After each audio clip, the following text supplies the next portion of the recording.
for being here. Part of this Decoding the EUC Hexagrid.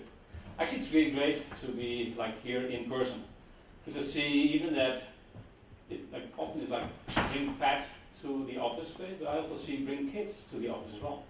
Because I saw both Jurjen and Neil bringing their sort of young adults to this event. Which is great, actually. It's a good time spent one-on-one with your kids at an event like this. And also sort of open up their view on, hey, what I'm really doing at the event, and also, hey, what is this kind of event all about? So, it has nothing to do with EUC Hexagrid and decoding it, but I think it's a good, for me it was a good, good lesson. I've done it in the past multiple times to bring my kids to events. So maybe something, if you have kids, to think about. Hey, welcome, Decoding the EUC Hexagrid. What the hex is happening in end-user computing? Sometimes you might wonder, hey, indeed, what the hex is happening here? If you look at AI and new apps, services, agents, if you look at simplification, standardization, or maybe sometimes a lack of it, if you look at from software to service providers, if you look at blending physical world and virtual world, my background is virtual world for many years. I started in the Citrix WinFrame days long time ago. So blending physical, virtual to physical again, that trend is happening. Thin clients, nothing new here, but sometimes it feels like new when you look at Windows 365, like Link as an example. Mergers and acquisitions, PE, private equity, venture capital, this is all happening 2024 and beyond. DAX, digital employee experience, a big thing for sure. We'll talk about that a little bit as well. On-prem to public cloud to on-prem, or both.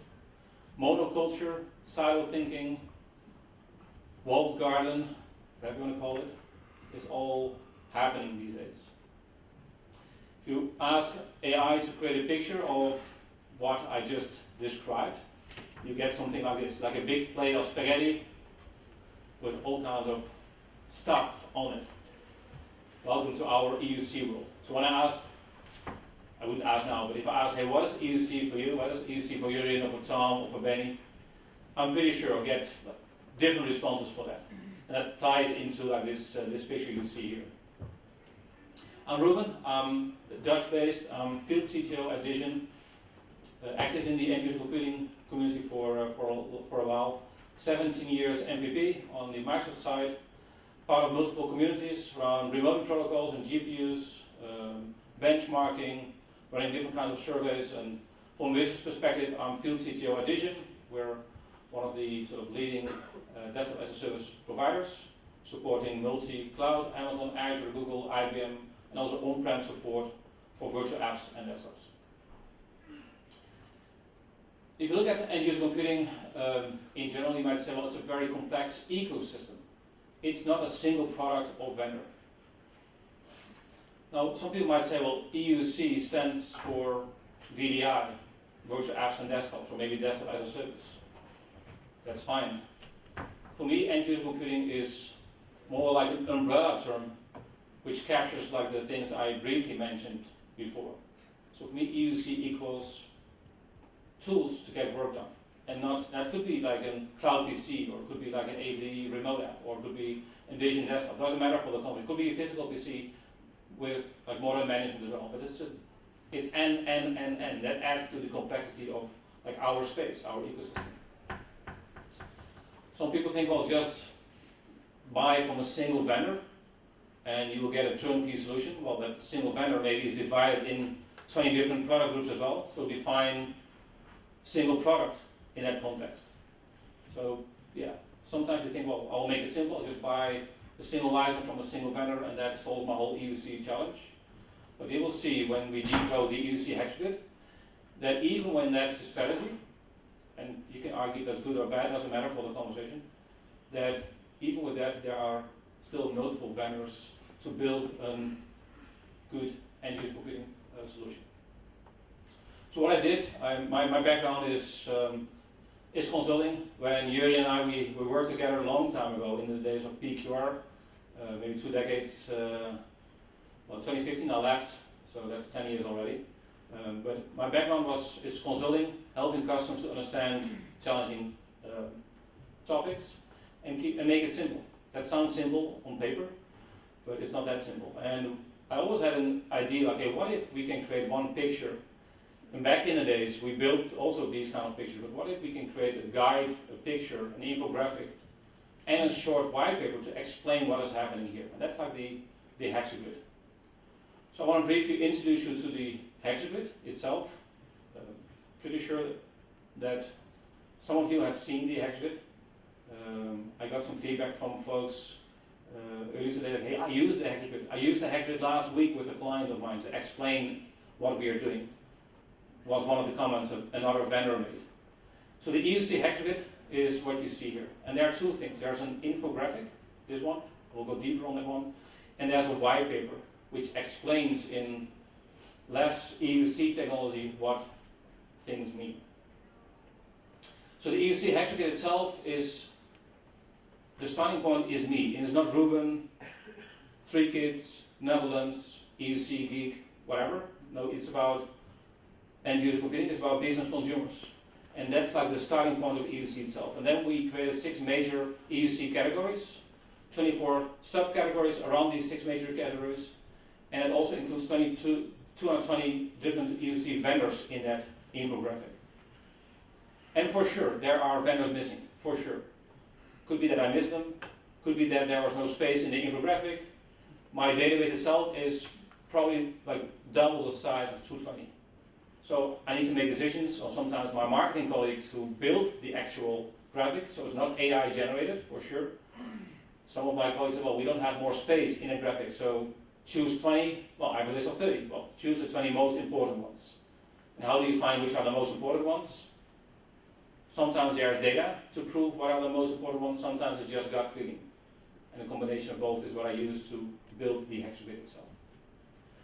So start with like these 6 pillars itself, like mobility, collaboration, security, sustainability, flexibility, user experience. I use these pillars to explain what is happening, what are the key trends in the EUC Hexagrid itself. So it depends on the angle, how do you want to use the EUC Hexagrid? It could be, hey, maybe it's very high level, I want to explain what EUC is, or I want to explain what the major trends are in end user computing. Then like these 6 pillars make sense.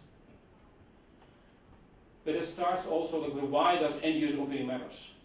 Why is it important to talk about, why is EUC important? Well, we are also end users. We use the tools we get, or we buy to get work done.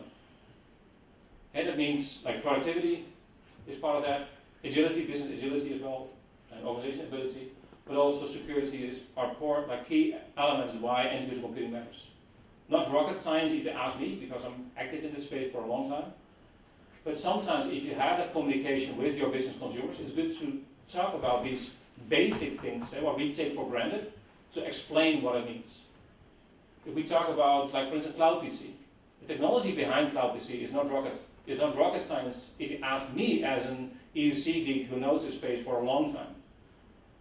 But I'm pretty sure when Cloud PC somewhere in the future will enter my grandparents or my parents somewhere in time, they don't give a bleep, sorry for that, they don't give a bleep about all the technology, the remoting protocol and broker and like the stuff which is happening in the background. They care about these type of things, like the basic things. And being able to talk these like non-technical language is also something we need to emphasize, need to learn as well. The EUC Hexagrid, some people think, well, that's the infographic.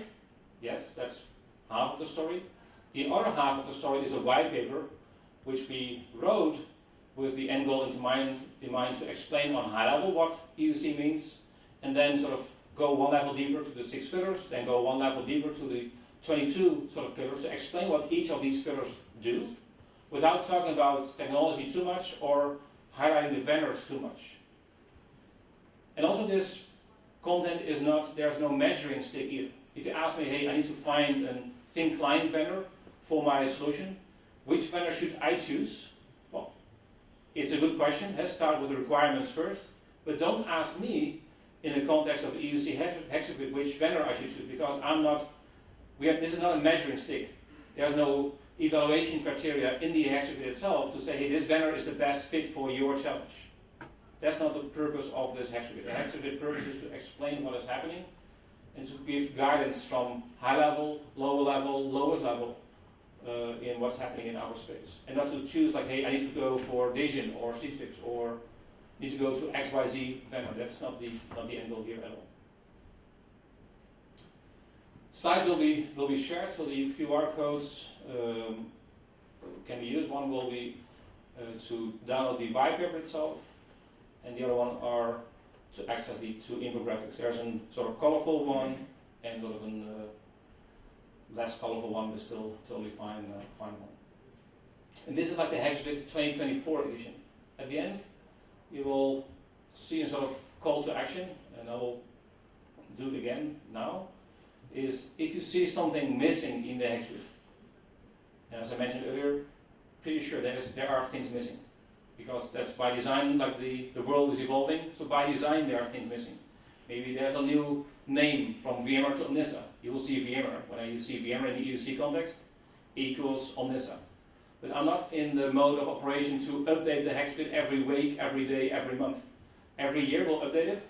Maybe we'll build a digital version online as well, so that makes it easier to update. So if there's something missing, something wrong, just let me know.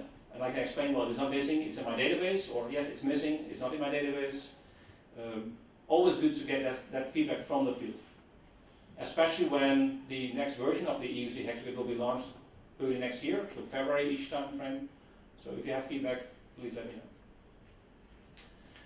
I'll go one level deeper to explain the 6 pillars. And some of these 6 pillars, like the access one, I'll just share my personal view on what's happening in our space with regards to access as an example, or with regards to virtual applications and desktops. So if I look at access, I divided access in 6 pillars. There's hardware itself, like PC and mobile hardware with a description. There's an endpoint OS with the description, and a thin client hardware vendor with the description. Now you see like the main vendors here. And this is where I can see the battle sometimes between vendors. Hey, why I'm not listed here? Well, sometimes the data proves that you're not a main vendor compared to the others. Sometimes I don't have that data and just based on my gut feeling define, hey, why there are other vendors mentioned. So that doesn't mean that these are the vendors, the only vendors, but the vendors I see more often in that space. So thin client hardware, in the next version of EUC Hexagrid, maybe Microsoft should be added as well. When you look at Windows 365 Link, because now Microsoft becomes and maybe that's not the term I should use, or maybe not allowed to use, but Microsoft becomes a thin client-ish vendor, depending on the definition of thin client itself. Spatial computing, if you look at augmented reality and virtual reality, mixed reality, it's also a method to access apps and data. That's the whole pillar about access is about how do I access my apps. Unified workspace, if you merge different sets of apps like SaaS, web, mobile apps, maybe AI agents in the future with data.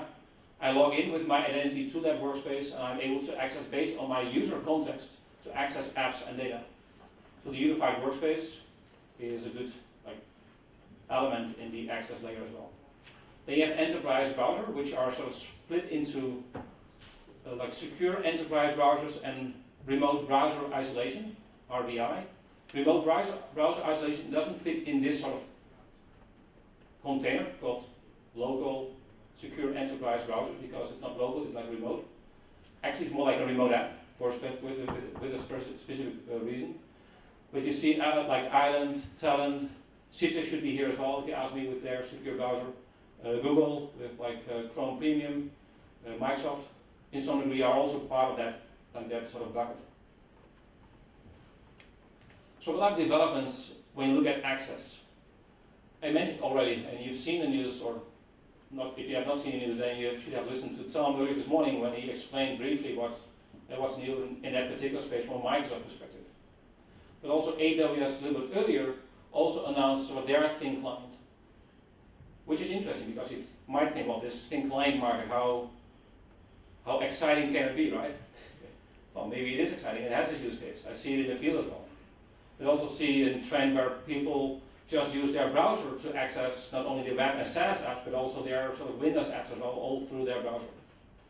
So what are developments in that space? Well, Microsoft entering this space, but if you read between the lines, or if I just analyze it from my point of view, Windows 365 Link is Windows 365 Cloud PC only. And the whole purpose from that is just simple. Windows 365 Cloud PC equals simple or simplicity. Not in a negative way, but in a very positive way. While AVD equals flexibility and also complexity in some degree. And sometimes us as IT geeks, like complexity, because that's how you can add your own value or how you can make money. But the question is, what is happening in our space? Is our customer demand for flexibility and complexity, or more simplicity as well? Good conversation to have. But the thin client itself, or like the Windows 365 launch, is Windows 365 Cloud PC only. No AVD. If you just read into like the press article and like some conversations online, people ask you, where is AVD? Well, the purpose of that device is not AVD, it's Cloud PC. And in my point of view, my personal point of view, I don't expect AVD in that space because the device is designed for that particular reason. Now you might ask, hey, is that what will happen with Citrix and Omnisa? They're also part of the Windows 65 Cloud PC sort of ecosystem. It's a good question. We'll see over time what will happen. My gut feeling says that device is purposely built for that particular task. So I would not be surprised personally if it remains what it is right now from that perspective. But we'll see over time. But for sure, the other vendors in our space, if you look at Tenzig or Styledesk or Agile or Unicom, their view is, okay, we support like a broad spectrum of platforms. So if an exit strategy is part of your strategy, then the question is, okay, should I go for that Windows 65 Link device? Is a good question, a valid question. Often that device is used as a jump board to access virtual desktops or virtual applications. But I also see another trend is that the device will be used as sort of a main point, not only to access virtual apps and desktops, but also to access just SaaS and web apps from that device. So you log in with your Enter ID on that Unicom or Tenzig or Styledesk device and use that device as an execution unit to access virtual apps and desktops, but also to run web and SaaS apps locally on that device as well. So that's also sort of a change in view, where in the past that device was only to use as a jump board to access remote apps and desktops, but nowadays that device is modern management with modern identity to access remote apps, remote desktops, and SaaS and web apps from that single device.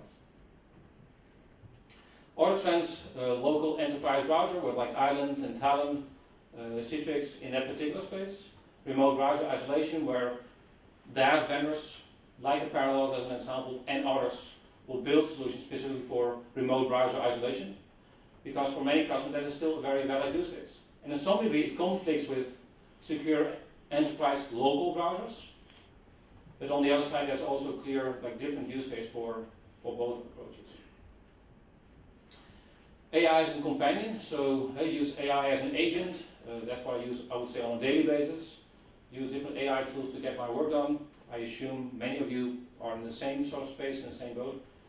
And if not, I would really highlight just to spend time with whatever AI tool comes to mind. Spend time what the value is. It's good to spend time with like AI tools. And if you listen to Brian's story, yeah, that's like a good wake-up call. Like, hey, this is like it's moving into that direction. Maybe slowly or fast, depending on your context. But AI as a companion is, like some people call it Copilot, brilliant name. Call it Copilot, companion, that's what I use on a daily basis. Pillar 2, virtual desktops and applications. If you look at VDI, for me, if I summarize VDI, VDI equals software with people with skills like we have in this audience to understand how to design, how to build, to implement, to support, how to maintain a virtual desktop and application platform itself. So VDI equals software equals people with skills. For some people, VDI equals a one-to-one mapping between end user and virtual machine. That's not what I mean in this context with VDI. VDI equals software where you run the control plane in your environment, or maybe consume it as a business from a service provider, but that's the service provider itself then uses that platform to run apps and desktops. And then you have desktop as a service, while the control plane is delivered as a service itself. So VDI equals software, DaaS equals service. And depending which DaaS vendor you use, that service will communicate with workload machines in Azure, maybe that's it, or maybe Azure plus Azure Local, like Azure Stack ACI, or maybe AWS and Google and IBM, Nutanix and vSphere, depending on which vendor you're using in that sort of DaaS bucket. Then you have DaaS service providers, so service providers who are using the DaaS engine or the VDI engine, like a service engine or a software engine, and add their own sauce to that and deliver that to their end customers as well. So these are more like the service providers itself. Then I added a separate category called DaaS Cloud PC. And some people came to me with feedback, okay, is Cloud PC not just, doesn't that fit just in a DaaS bucket as you just described? I said, well, yes and no, but it's good to have a separate category for itself. Because in this DaaS Cloud PC category, it's not only like a control plane you consume as a service, but also the infrastructure itself. In the Windows 65 Cloud PC context, it is Azure included in the SKU. And also some form of sort of app delivery as well. And Jim is here with app attached, that also is part of that story as well. So it's much more than just DaaS as a control plane. And therefore, I think it's valuable to add it as a separate category from that angle, but also you will see and hear much more about that category moving further. So another reason why I thought it's a good idea to add it separately. Then you have DaaS Others, and in the past, in the draft of the white paper, I call it DaaS Tools. But tools is maybe a little bit too simple, so I just call it Others.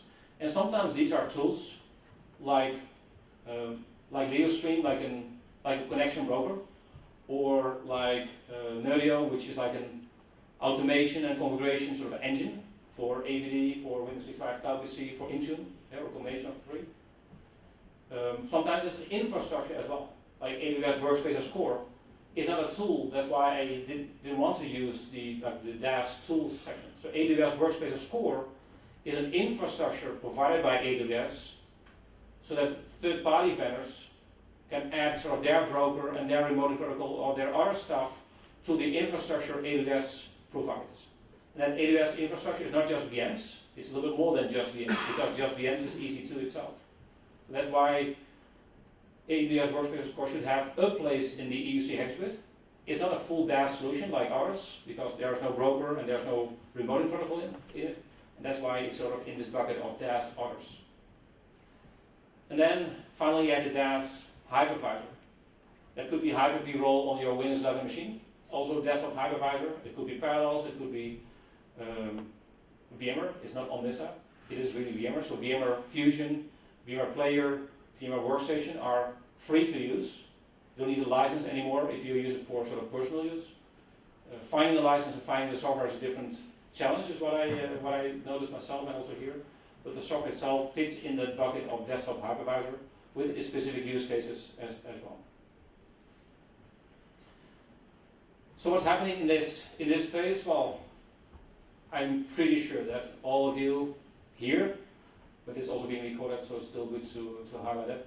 There's a lot of change happening in this particular area.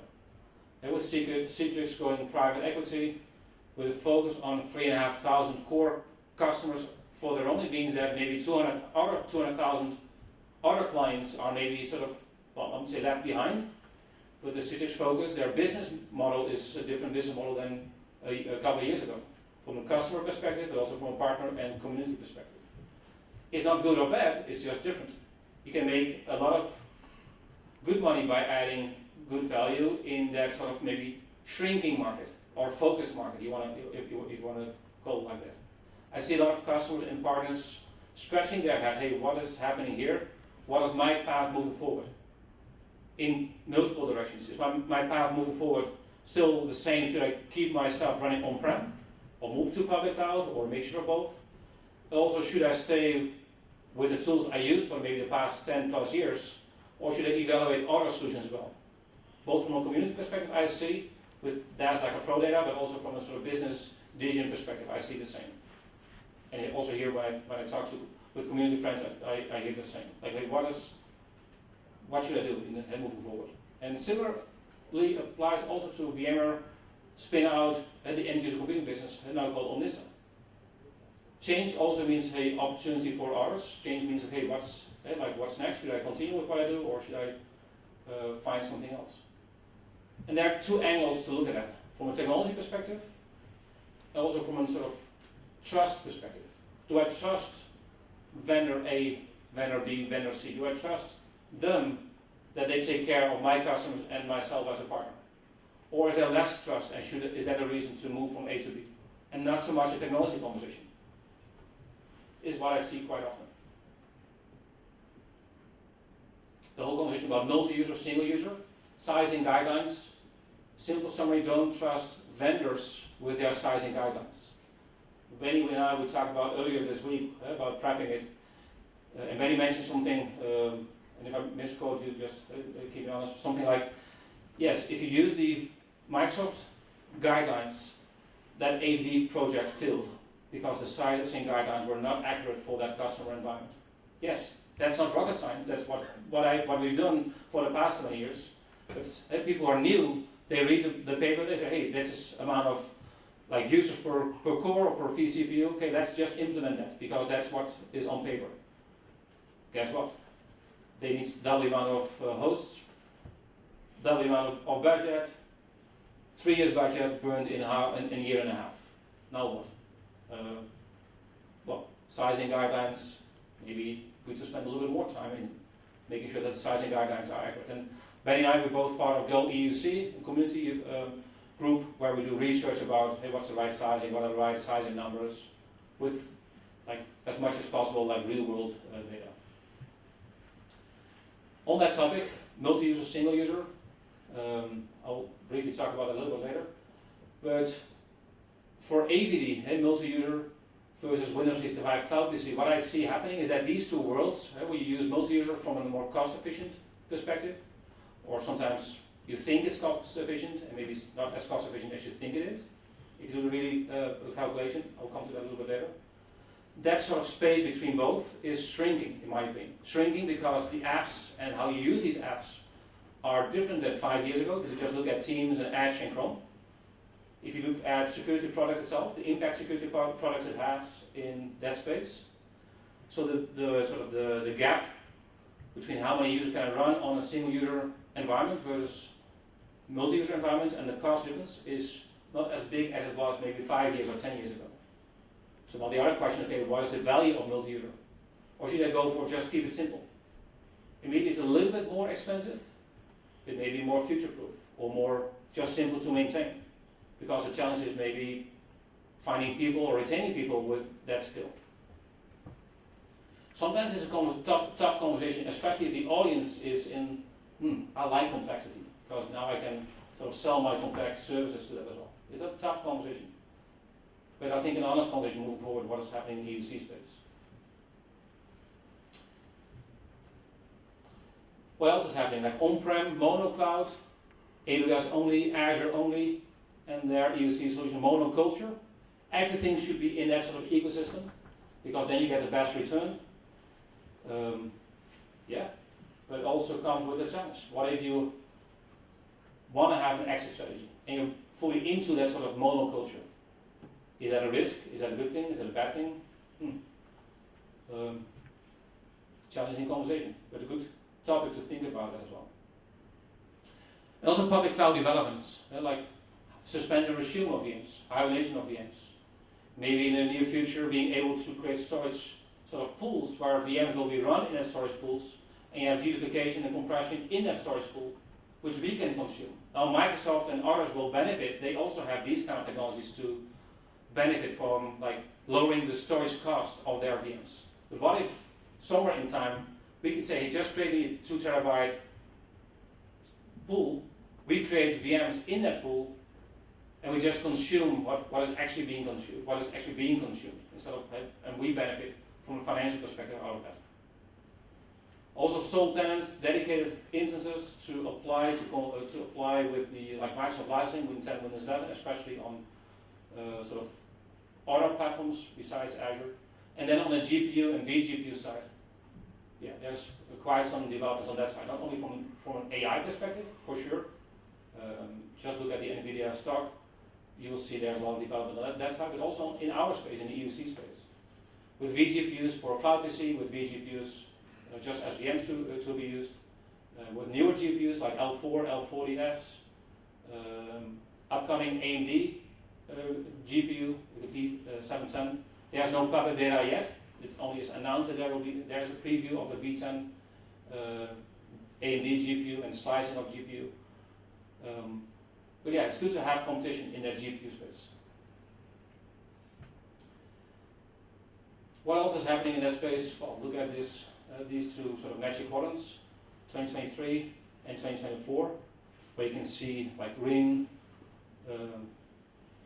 moving up, or at least changing in the direction from for instance, challenger to leader, as you can see on the AWS side, or look at Vision and Frame. Frame was part of Nutanix for multiple years. We spin out and we merged with Vision. That's why there were two dots in the 2023 magic quadrant.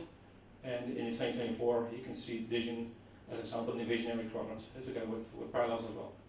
So a lot of change in this DaaS, desktop as a service space. As I mentioned, I want to briefly give some food for thought in the single user, multi-user conversation. And one of the most important things is like scaling strategies. How do you scale your multi-user host? That could be like Windows Server, could be Windows 11 EMS, doesn't matter for the conversation. And always on multi-session, optimized multi-session, or single session. That's like the simple picture here. And sometimes these simple pictures help me in explaining conversation with customers or community friends. Okay, what are we talking about? This is stuff we always take for granted. This is stuff we know well. But what if you are sort of being asked, hey, I have an on-prem Citrix environment, multi-session, and I want to change that to something else. What does it mean from a technology perspective? One conversation, but also what does it mean from a cost perspective? We should not be shy to have that conversation. And this type of conversation should not take like 3 weeks to have. It should be easy to have a basic TCO and ROI calculation. So in this example, 1,500 total users, 1,000 peak users. You can see some details here. You see like the details about like when the sessions are running. This is like a real world data set which I used from a client a couple of months ago. How will it look like in an optimized multi-session environment? Going back to the picture I shared earlier. How will it look like in a single session with bring your own Windows licenses as well?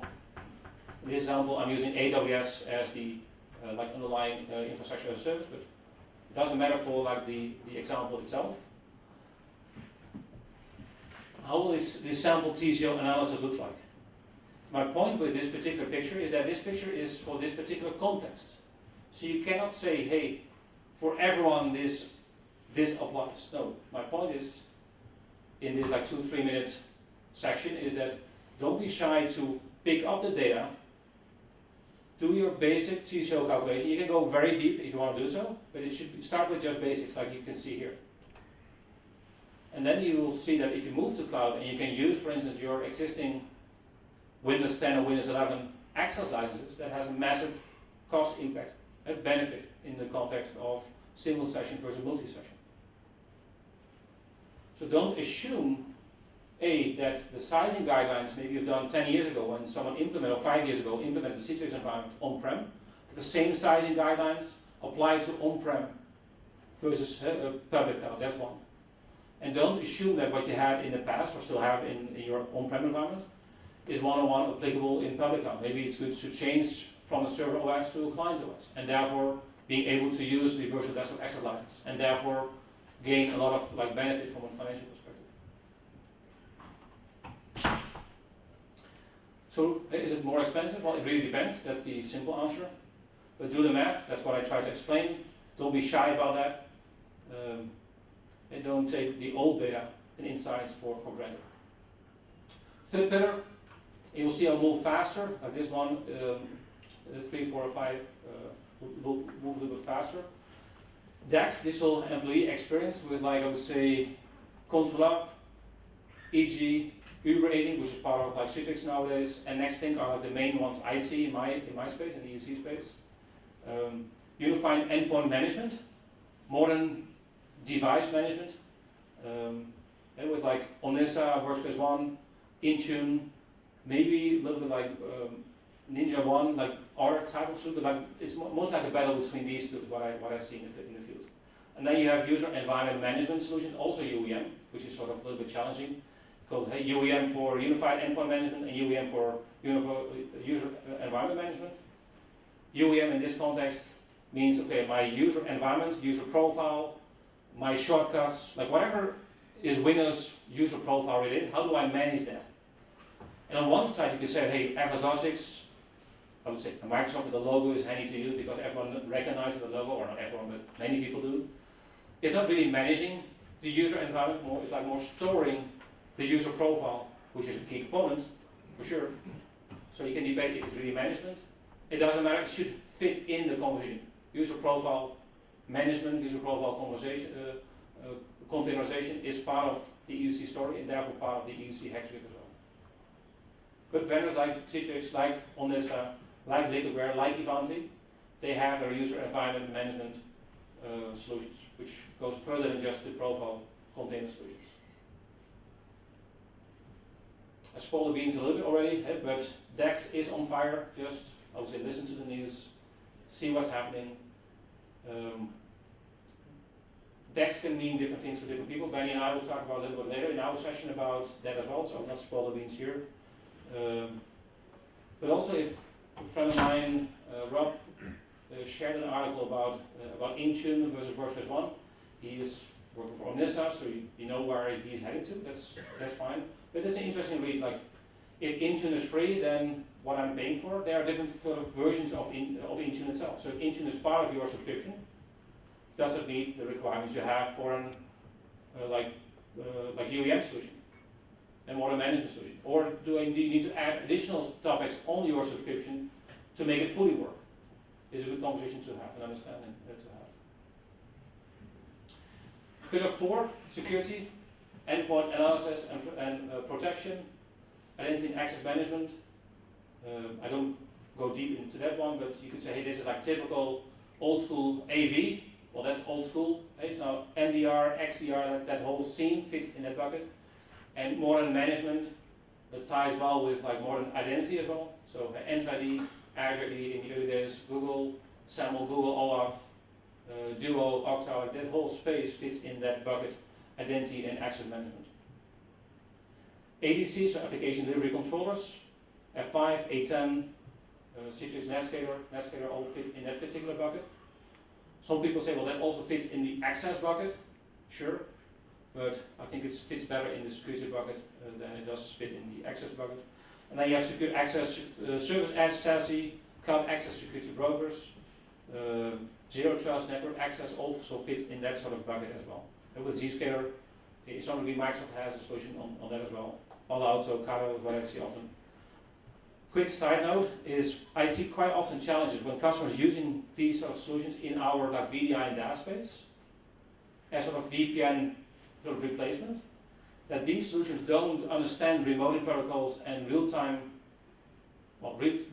sort of traffic really well. I've seen not only in edition context, but also when I talk to Citrix friends or friends in the Microsoft world with RDP and HDX, that these type of products are causing strange issues. Day 1 it works totally fine, day 4 it breaks, and then 5 it works again. Because it's a sort of black box, or it looks like a black box, and there's no control, there's no visibility on that. That's what I've seen more than once when I look at these solutions in our space. In my context, what we did is we said, okay, for the frame remoting protocol traffic, we build our own remoting protocol. We just skip that traffic and don't use the traffic through these type of solutions. And we use our own like clientless secure access solution called streaming gateway, like a Netscaler in access gateway mode, to sort of circumvent that traffic flowing to these type of devices. I've seen multiple times, and also what I see when I talk to by Citrix and Microsoft Friends as well. So just handy to be aware of. Then pillar 5 and pillar 6. 5, a little bit fast, is application compatibility and packaging. And with Microsoft, with Flexera, with Ramo 3, with AppPure, they all fit in that bucket. Application configuration and asset management, with like Intune, SCCM, obviously, but also Liquid, now Recast software, also fits in that bucket. Next thing, in some degree, fits in that bucket. Then app layering, isolation, and streaming. With Lumescent, with Citrix, app layering, with Microsoft MSIX, and in some degree also with app attach fit in that bucket as well. Depending on like the definition of streaming, is really streaming or just attaching. Well, it's more attaching, that's the name as well, so that makes more sense. But it doesn't matter what the naming convention is. It's more like, how do I get access to my apps in that VM? And that's where also app attach fits as well. The Liquidware with FlexApp, VMware with app volumes all fit in that particular bucket. That could be a session on its own. Like, what's the future of app layering and streaming? What's the future of it? Then when we look at Microsoft entering this space with MSIX as the engine, Tim Mangan had a good story about how solid is MSIX today. What kind of extra tools do you need to add to that sort of container format to make sure that more and more apps can be sort of virtualized and containerized with MSIX? It could be a topic on its own, but that's why like this bucket of app layering, isolation, and streaming is built. What's happening in that space? AppV client and sequencer are not end of life or end of sales, but the streaming server is. Don't mention that as well, which means more space for customers who did not move away from AppV to something else, to just continue using AppV packages. And maybe use these AppV packages with Aventix or with MSIX conversion, or use these packages to connect them with AppAttach. Then pillar 6 is collaboration in applications, cloud storage, apps, peripherals, unified comms, all stuff we sort of normally use on a daily basis. Not that much to talk about, because like, what should I tell about apps itself? Just the apps we use on a daily basis. And maybe the new apps are the AI agents, as Brian mentioned earlier this morning, are also apps we use. Not SaaS and web and Windows apps, but other type of apps. So what is happening with EUC? An avalanche of stuff is happening with EUC. That's what you, I think, have learned in the past like 45 minutes ago. And my whole goal is to create structure in sort of an environment which is full of development, full of like innovation in general. If you want to print out the big version, the next version in 2025, I'll bring some new printouts with me as well. I ran out of them, otherwise we'll bring them. So you can hang them on the wall, look smart to your co-workers when you have them on your desk. If you want to download them, there's the link again. The deck will be here as well. And there's one more short thing, which I briefly mentioned. There will be an Hexagrid early next year, in 2025. If you have any feedback about the pillars, about the products, about the vendors, about the logos, just say hi, all good. Would be great. Thanks for that, and thanks for watching and listening.